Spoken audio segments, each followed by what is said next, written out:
할렐루야. 귀하고 복된 주일입니다. 우리 예배의 자리에 나오신 우리 사랑하는 성도님들과 또 각 가정에서 영상으로 예배하시는 성도님들을 예수님의 이름으로 환영하고 축복합니다. 우리 곁에 계신 분들과 우리 따스한 눈빛으로 또 멀리 계신 분들과는 두 손을 흔들면서 우리 반갑게 인사 나누겠습니다. 잘 오셨습니다. 반갑습니다. 잘 오셨습니다. 반갑습니다. 코로나19라는 어려움을 우리 하나님의 은혜로 이기시는 우리 모두가 되기를 다시 한번 소망합니다. 오늘은 9월 넷째 주일입니다. 그리고 교회력으로는 천지 만물을 창조하신 하나님의 영광을 기념하는 창조절 넷째 주일이기도 합니다. 또 명절을 보내고 만나는 주일이기도 합니다. 어떻게 명절 잘 보내셨습니까? 어려운 때여서 찾아뵙지 못하고 전화나 영상으로 대신하는 경우도 있었고, 그럼에도 이 어려운 때이지만 서로를 위해서 또 기도해주고 섬기고 또 주의 사랑을 나누면서 넉넉히 여름의 때를 이길 수 있는 우리 가정만이 아니라 또 우리 친지들 또 우리 이웃들이 되기를 간절히 소망합니다. 또한 우리가 9월은 우리 교회 연결된 선교주와 또 선교사님들의 사역을 위해서 우리 함께 기도했습니다. 선교 영상 편지를 보신 것처럼 힘들고 어려운 때에도 주의 주신 사명을 온전히 감당하지 않습니까? 막혔다라고 생각했는 것들이 이제 하나하나 열려지게 되게 하셔서 가서 복음 전하게 하고 또 일꾼을 세우는 일을 열심으로 감당하고 있습니다. 이렇게 수고와 헌신을 통해서 해나가는 우리 선교사님들을 위해서 여러분 꼭 계신 곳에서 하루에 한 번씩 1분씩이라도 꼭 이름을 불러가면서 기도에 동참해 주시기 바랍니다. 9월이 지났다고 해서 이제 선교사님을 위한 기도를 끝내지 마시고 계속해서 여러분의 기도 제목 중에 한 가지가 우리 교회에 연결된 우리 선교사님들이 되기를 바랍니다. 또 10월은 우리가 우리 자녀들을 위해서 또 수험생들을 위해서 우리가 함께 기도합니다. 우리 수험생들의 명단을 우리 교육자들에게 알려주시면 또 우리에게 준비해서 함께 나누어서 또 기도할 수 있도록 그렇게 진행하도록 하겠습니다. 그리고 우리가 교회 소식을 통해 보신 것처럼 우리 10월은 우리 교회 창립 36주년 기념하는 달입니다. 또 이때 우리가 특별 사역으로 찬양 간증 집회와 말씀 집회를 준비하고 있습니다. 이를 위해서도 기도해 주시고 성전에서 각자 또 계신 곳에서 영상을 통해서 또 참여해 주시면 더 큰 은혜가 되겠습니다. 이를 위해서 기도해 주시기 바랍니다. 우리 곁에 계신 분들과 우리 다시 한번 우리 이렇게 고백하겠습니다. 하나님께서 지키시고 도우십니다. 하나님께서 지키시고 도우십니다. 아멘. 우리가 예수님 산상수훈의 말씀으로 이제 은혜를 나누고 있습니다. 천국 백성들의 삶의 모습이 어떠해야 하는가? 예수님께서 이것을 우리에게 가르쳐 주십니다. 하나님의 자녀된 우리가 이 땅을 어떻게 살아갈까? 이거에 대한 가르침입니다. 그래서 그 첫 번째 가르침이 무엇입니까? 8복, 8가지의 복에 대해서 우리에게 말씀해 줍니다. 근데 분명 예수님께서 말씀하시는 이 복은 세상이 말하는 복과는 분명히 다른 거죠. 하지만 우리가 예수 그리스도께서 말씀하신 이 복이 참된 복이고 이 복을 붙들고 나아갈 때 영원한 기쁨을 얻는다는 것을 우리가 잘 알고 있습니다. 마태복음 13장 44절에서 우리에게 고백하는 것이 무엇입니까? 우리 같이 한번 읽어보겠습니다. 천국은 마치 밭에 감추인 보화와 같으니 사람이 이를 발견한 후 숨겨두고 기뻐하여 돌아가서 자기의 소유를 다 팔아 그 밭을 샀느니라. 아멘. 천국이 어떤 곳이라고 말씀합니까? 감추인 보화를 발견하는 이 기쁨과 같다는 겁니다. 자신의 가진 것을 모두 팔아서 그 밭을 사게 됩니다. 이 사람은 자신의 가진 것을 모두 팔 때 어떠한 마음입니까? 아까운 마음입니까? 그렇지 않죠. 왜냐하면 자신이 가진 모든 것을 다 팔아도 그 밭에 감추인 보화와는 비교할 수 없기 때문에 오히려 자신의 모든 것 소유를 다 파는 때 그거에 대한 기쁨과 기대가 그 안에 충만할 것입니다. 예수님을 영접하고 하나님의 자녀로 살아가는 것, 바로 이와 같은 기쁨이라는 겁니다. 참된 가치가 무엇인지, 참된 복이 무엇인지를 알기 때문에 우리는 어려운 삶의 자리에서도 매일매일 기쁨과 은혜로 살아갈 수 있다는 것입니다. 우리가 두 분이 찬양했던 것처럼 그럼에도 우리가 노래할 수 있는 이유, 그럼에도 우리가 기도할 수 있는 이유, 그럼에도 우리가 감사할 수 있는 이유는 주의 은혜가 우리 가운데 충만하기 때문입니다. 아멘이시죠? 참된 것을 우리가 꼭 붙드는 귀한 성도님 되기를 예수님의 이름으로 축원합니다. 심령이 가난한 자 복이 있다라고 했습니다. 심령이 가난한 자 어떤 자입니까? 그 마음이 가난한 자입니다. 하나님의 도우심 없이는 살아갈 수 없습니다. 고백하는 자입니다. 하나님을 전적으로 의지하는 자, 심령이 가난한 자라고 했습니다. 이와 같은 자는 하나님의 다스림, 통치함을 입게 됩니다. 이 땅에서 하나님 나라를 이루어 가게 되는 것입니다. 하나님을 의지함으로 주의 도우심을 구하는 심령이 가난한 성도 되기를 간절히 소망합니다. 두 번째, 애통하는 자 복이 있다라고 했습니다. 슬퍼하는 자에게 복이 있다는 것이죠. 분명 이 슬픔은 우리가 생각하는 슬픔과는 다른 것입니다. 어떤 슬픔입니까? 하나님의 슬픔에 동참하는 것이죠. 죄를 슬퍼할 줄 아는 것입니다. 내 죄만이 아니라 타인의 고통을 바라볼 때, 이 사회의 죄악된 모습을 바라볼 때 이것을 나의 아픔으로 여기고 애통하면서 눈물로 기도할 줄 아는 것입니다. 이와 같은 자에게 하나님의 위로가 있다라고 했습니다. 그 눈에서 눈물을 닦아주실 뿐만 아니라 눈물로 씨를 뿌리는 자에게 기쁨으로 그 단을 거두게 하신다라고 약속하십니다. 저와 여러분이 시대의 어려움을 바라볼 때, 잃은 영혼들을 바라볼 때, 죄악 가운데 살아가는 이들을 바라볼 때 하나님 아버지의 마음으로 애통하며 저들을 위해서 눈물로 기도할 수 있기를 간절히 소망합니다. 세 번째로 온유한 자에게 복이 있다라고 말씀했습니다. 온유한 자, 하나님의 다스림을 입은 자들입니다. 내가 옳다고 생각하는 거, 내 주장, 내 고집을 앞세우지 않는 것입니다. 하나님 앞에서 나된 건 내려놓고 하나님의 강하심을 의지하는 겁니다. 하나님의 다스림을 받아 살아가는 거 온유입니다. 온유한 자는 땅을 기업으로 받는다라고 했습니다. 결코 없어지지 않는 영원한 하나님 나라를 유업으로 얻을 뿐만 아니라 이 땅 가운데 참된 안식, 쉼을 얻을 수 있습니다. 온유한 자가 받는 복입니다. 네 번째로 의에 줄이고 목마른 자는 복이 있다라고 했습니다. 우리는 저마다 바라고 소원하는 목마름이 있지 않습니까? 물질에 대한 목마름이 있습니다. 명예에 대한 목마름이 있을 수 있습니다. 성공에 대한 목마름이 있습니다. 저마다 이 땅 가운데 이루고자 하는 그 목마름이 다 있습니다. 그런데 예수님께서 믿는 자들에게 말씀하시는 것이 무엇입니까? 의에 줄이고 목마른 자, 하나님의 나라와 그 뜻이 이 땅 가운데 이루어지기를 간절히 사모하는 자, 그러한 자가 복이 있다라고 말씀합니다. 그러한 자가 배부를 것이요 만족함을 얻게 될 것입니다. 십자가의 은혜와 복음의 능력을 갈망하는 자를 통해서 하나님께서는 이 시대에도 놀랍게 역사하실 것입니다. 사랑하는 성도 여러분, 의에 줄이고 목마른 자, 하나님의 나라와 그 뜻을 이 땅 가운데 이루어 가기를 기뻐하는 자가 되기를 간절히 소망합니다. 다섯 번째, 긍휼히 여기는 자에게 복이 있다라고 했습니다. 이 긍휼이라는 단어가 히브리어로 헤세드라고 했습니다.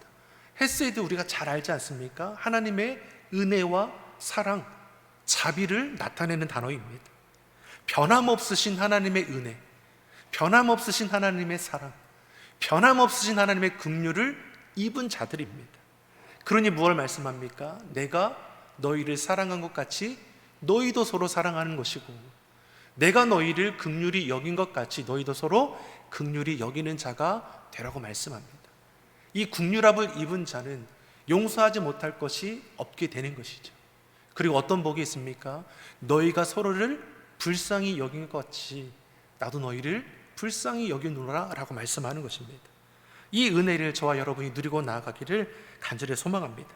그리고 오늘 본문에서 여섯째 복, 본문 8절에 나오는 마음이 청결한 자는 복이 있다 말씀하죠. 우리 8절의 말씀 우리 같이 한번 읽어보겠습니다. 마음이 청결한 자는 복이 있나니 저희가 하나님을 볼 것이며. 아멘. 이 청결이라는 헬라어 단어는 카다로스입니다. 이 어떤 의미가 있냐면 마음이 더러운 것이 없는 깨끗한 상태입니다. 더럽지 않은 깨끗한 마음이죠. 이중적인 마음을 품지 않고 오로지 하나님을 향한 순수한 마음, 물들지 않은 마음이라는 겁니다. 나누어지지 않습니다. 둘이 되지 않는 것이죠. 오직 한 마음, 이것이 청결이라고 말씀합니다.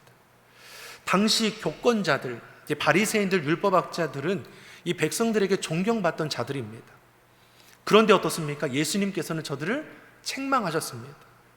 왜 저들을 책망하셨습니까? 그 속에 세상 욕심과 제약은 가득한데 겉으로는 어떻습니까? 거룩한 채, 의로운 채 했기 때문이죠. 그러니 저들을 향해서 이 외식하는 자들아, 이 회칠한 무덤과 같은 자들아, 그들의 이중적인 마음을 지책하신 것입니다. 젊은 부자 관원의 내용이 말씀이 나옵니다. 예수님께 나와 젊은 부자 관원이 영생을 얻으려면 어떻게 합니까? 라고 물었습니다. 이때 예수님께서 계명 중에 제5계명부터 10계명까지 잘 지켜라. 그러니 이 젊은 부자 관원이 자신은 어릴 때부터 예수님께서 말씀하신 계명을 잘 지켰습니다. 부모를 공경하였고 간음하지도, 살인하지도, 도둑질하지도, 이웃에 대해서 거짓 증거하지도, 이웃의 것을 탐내지도 안 했습니다. 예수님께서 칭찬해 주시죠. 그런데 내게 한 가지 부족한 것이 있다. 내게 있는 것을 팔아다가 가난한 자에게 나눠주면 하늘의 상급이 클 것이고, 그리고 나를 쫓아와라. 예수님께서 이렇게 물으시는 것이죠. 그러니까 이 부자 관원 청년이 어떻게 합니까? 마태복음 19장 22절에 이렇게 반응하는 것을 볼 수 있습니다. 우리 같이 한번 읽어보겠습니다. 그 청년이 재물이 많음으로 이 말을 듣고 근심하며 가니라. 아멘. 젊은 부자 관원이 예수의 말씀을 듣고 머뭇머뭇하죠. 왜 머뭇머뭇합니까? 재물이 많았기 때문입니다. 하나님을 사랑한다 고백하지만 하나님보다 더 우선되는 것이 그 삶에 있었습니다. 청결한 척이 아니라 청결한 자가 되라고 말씀합니다. 믿음 있는 자가 되어야 하는 것이지 믿음 있는 척 하는 것이 아닙니다. 거룩한 자 되라고 말씀하시는 것이지 거룩한 채 하지 말라고 말씀합니다. 청결이 무엇입니까? 한 마음입니다. 하나님 앞에 깨끗한 마음입니다. 하나님께서 소년 다윗을 기름 부어 자신의 뜻을 이루어 갈 자로 세웠습니다. 이때 하나님이 다윗의 무엇을 보셨습니까? 중심을 보셨습니다. 그 진실된 마음을 보셨습니다. 다윗은 하나님과 사람 사이에 머뭇머뭇하지 않습니다. 재물과도 머뭇머뭇하지 않죠. 세상과 하나님 사이에서 두 마음을 품고 헛된 것을 쫓지도 않습니다. 마음이 청결한 자입니다. 사랑하는 성도 여러분, 저와 여러분이 재물과 하나님 사이에 갈팡질팡하지 않기를 예수님의 이름으로 축원합니다. 세상과 하나님 사이에서 주저하는 마음이 없어지기를 간절히 바랍니다. 두 마음을 품는 것, 세상과 하나님 사이에서 머뭇머뭇하는 것은 결국 무엇입니까? 우리 안에 확신이 없기 때문이 아닙니까? 그러니까 내게 유익이 되는 것, 조금 더 유리한 것을 따져보고 재어보는 거 아닙니까? 그런데 청결한 마음은 이미 결정된 겁니다. 오직 하나님밖에 없습니다. 이미 우리 마음이 고정된 겁니다. 아멘입니까? 여러분, 우리 마음은 이미 고정되어 있는 겁니다. 무엇으로도 대신할 수 없는 하나님을 향한 마음으로 우리는 고정되었습니다. 머뭇머뭇할 이유가, 갈팡질팡할 이유가 우리는 없는 것이죠. 내 삶의 1순위 하나님입니다. 믿는 우리 오직 한 길, 하나님 앞으로 나아가는 그 길입니다. 이 길을 우리가 꼭 붙들기를 간절히 소망합니다. 이러한 자에게 뭘 말씀합니까? 복이 있다 말씀합니다. 그는 하나님을 보게 될 것입니다. 여기서 하나님을 본다는 것이 무엇입니까? 하나님께서 우리 삶의 자리에 실제적으로 역사하는 것을 경험하게 된다는 것입니다. 하나님을 제일로 여기고 그 마음이 하나님 앞에 정직한 자는 하나님의 영광을 보게 됩니다. 마치 눈으로 직접 보는 것처럼, 손으로 만지는 것처럼, 귀로 듣는 것처럼 하나님의 은혜가 우리 가운데 충만해지는 것을 내가 날마다 경험하게 되는 것입니다. 누가요? 마음이 청결한 자가 하나님을 날마다 경험하게 됩니다. 여러분, 이 은혜를 저와 여러분이 누리게 나가기를 간절히 소망합니다. 7번째 복이 무엇입니까? 화평케 하는 자는 복이 있습니다. 우리 본문 9절의 말씀 같이 한번 읽어보겠습니다.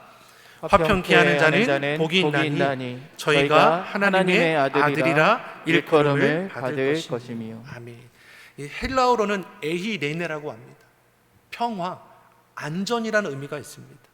히브리어로는 샬롬입니다. 많이 들어보셨죠? 샬롬, 유대인들은 지금도 인사말로 씁니다. 샬롬, 평안하세요. 샬롬, 하나님의 평강이 있기를 바랍니다. 지금도 교회에서는 샬롬으로 인사하는 경우도 있습니다. 우리 곁에 계신 분들과 한번 인사해 볼까요? 샬롬. 굉장히 쑥스럽죠? 평소 하지 않는 인사말이니까. 샬롬. 하나님은 평강입니다. 그리고 그 하나님의 평강이 당신에게 임하기를 바랍니다. 이 고백이죠. 하나님이 어떤 분이십니까? 평강의 하나님이라고 고백합니다. 근데 이 고백이 이 사사 기드온이 선포한 겁니다. 사사 기드온이 어떤 때 이 여호와 샬롬, 평강의 하나님을 선포했습니까? 사사기 6장 24절의 말씀을 우리 같이 보겠습니다. 같이 읽어보겠습니다. 기드온이 여호와를 위하여 거기서 단을 쌓고 이름을 여호와 살롬이라 하였더라. 그것이 오늘까지 아비에셀 사람에게 속한 오브라에 있더라. 아멘. 기드온이 여호와를 위해서 제단을 쌓고 하나님 앞에 예배하죠. 그리고 그곳을 여호와 샬롬이라고 고백합니다. 근데 이 제단을 쌓고 하나님을 선포할 이때가 어떤 때입니까?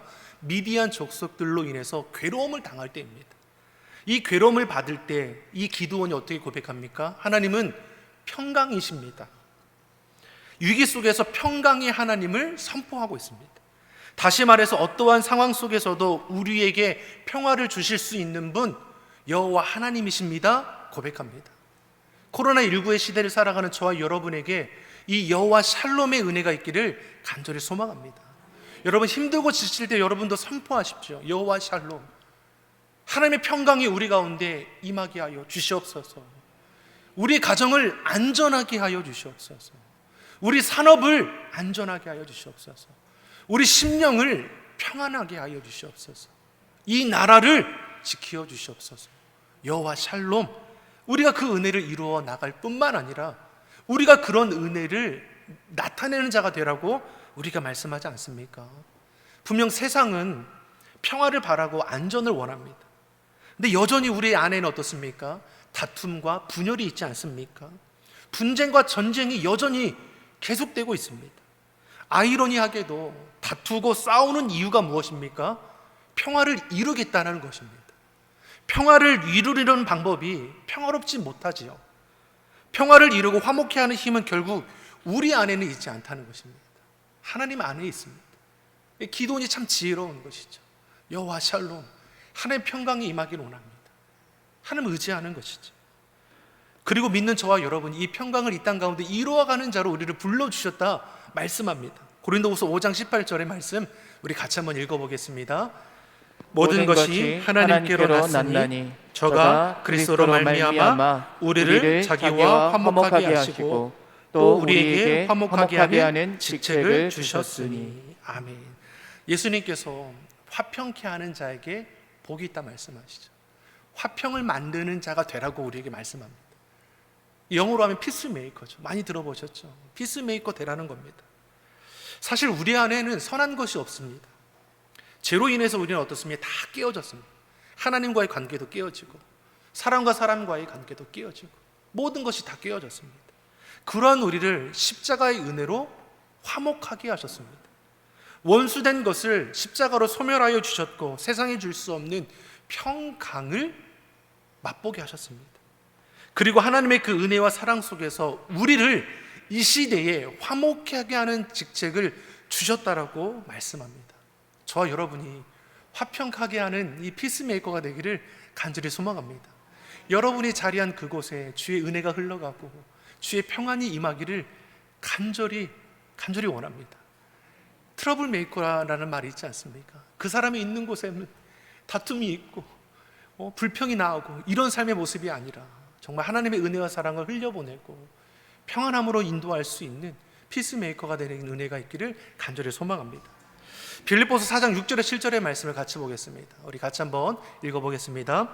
아무것도 염려하지 말고 오직 모든 일에 기도와 간구로 너희 구할 것을 감사함으로 하나님께 아뢰라.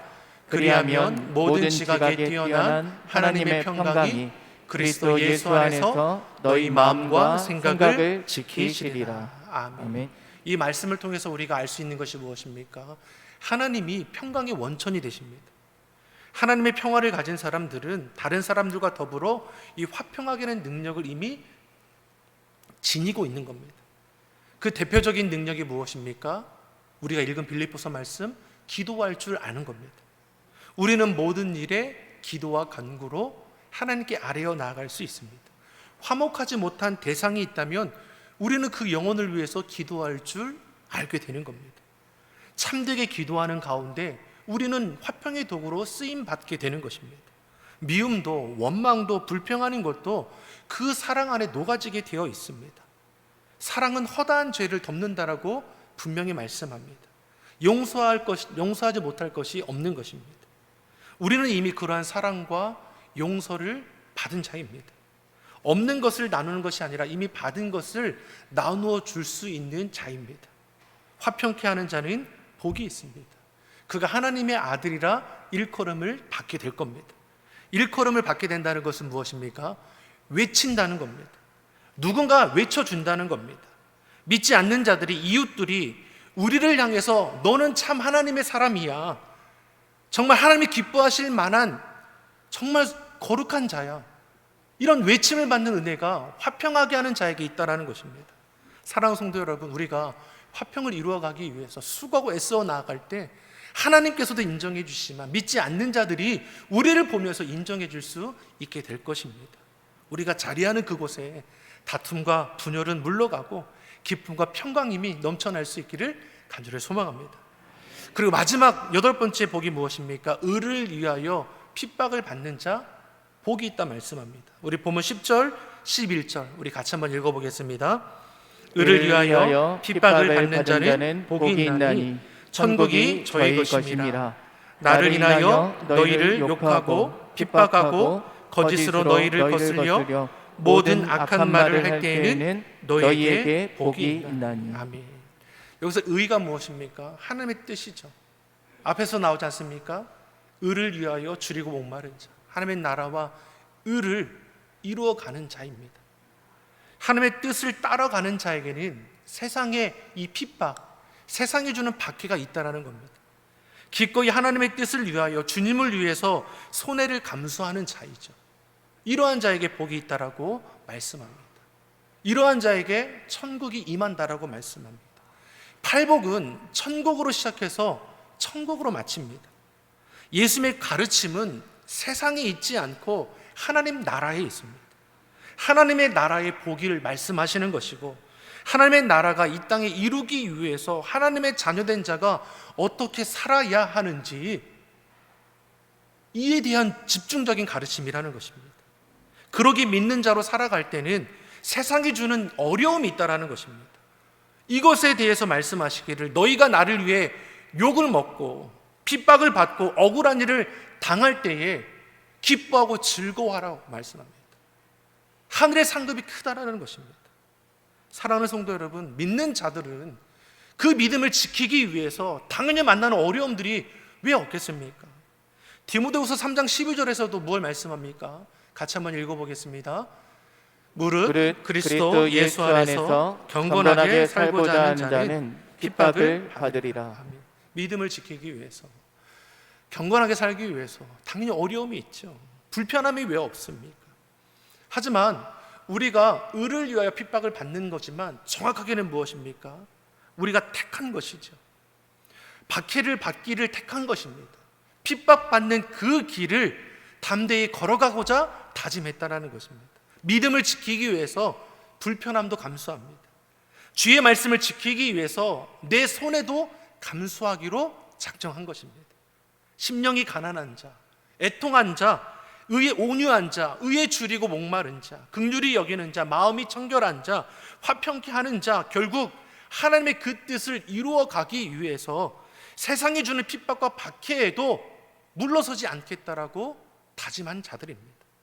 이러한 자들에게 하나님께서 천국이 저희 것이라 약속하고 계십니다. 사랑하는 성도 여러분, 믿음을 지키다가 당하는 어려움이 결국 이것이 우리를 힘들게 하는 것이 아니라 이것이 어떻습니까? 좋게 비교할 수 없는 하나님의 영광을 바라보게 한다는 것입니다. 로마서 8장 18절에 무엇이라고 고백합니까? 우리 같이 한번 읽어보겠습니다. 현재의 고난은 장차 우리에게 나타날 영광과 좋게 비교할 수 없도다. 아멘. 비교할 수 없는 영광이 이미 우리에게 약속되어 있습니다. 사랑하는 성도 여러분, 신앙생활 편한 거 아닙니다. 불편함이 있습니다. 손해보는 것이 있습니다. 때론 내 것을 포기할 때가 있습니다. 하지만 그 길이 하나님께 기쁨이 되고 내가 걸어가야 할 약속된 길이라면 우리는 결코 이 길을 벗어나지 않는 것입니다. 비교할 수 없는 영광이 이미 우리에게 약속되어 있습니다. 이 하나님의 영광을 잃어버리지 않기를 간절히 소망합니다. 이 이후로 산상수훈의 말씀은 계속해서 우리에게 이 땅을 살아가는 그리스도인들에게 주시는 말씀입니다. 이 다음 말씀이 무엇입니까? 세상의 빛과 소금이 되라는 것입니다. 빛과 소금의 길을 걸어가면 어떻게 됩니까? 손해볼 것을 결정해야죠. 주의 말씀을 의지하기 위해서 세상 것 포기할 것을 내가 결단해야 할 것이죠. 팔복의 말씀도 이미 주어진 약속의 복입니다. 사랑하는 성도 여러분, 삶의 자리에서 세상의 복 물론 중요합니다. 하지만 우선되어야 할 것, 하나님의 약속의 복임을 우리가 결코 잊지 않고 주의 말씀을 기뻐하며 그 말씀을 따라서 행하는 것을 우선할 수 있기를 간절히 소망합니다. 그로 인해서 하나님의 약속의 복을 날마다 받아 누리는 복 있는 은혜가 있기를 예수님의 이름으로 축원합니다.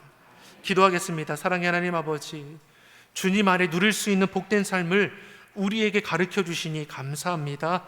하나님의 은혜와 성령님의 능력과 예수님의 사랑 속에서 이 약속의 복을 누리게 하시고 하나님의 영광에 참여하도록 힘써 나아가는 우리 모두가 되게 하여 주시옵소서. 감사드리며 예수님의 이름으로 기도드립니다. 아멘.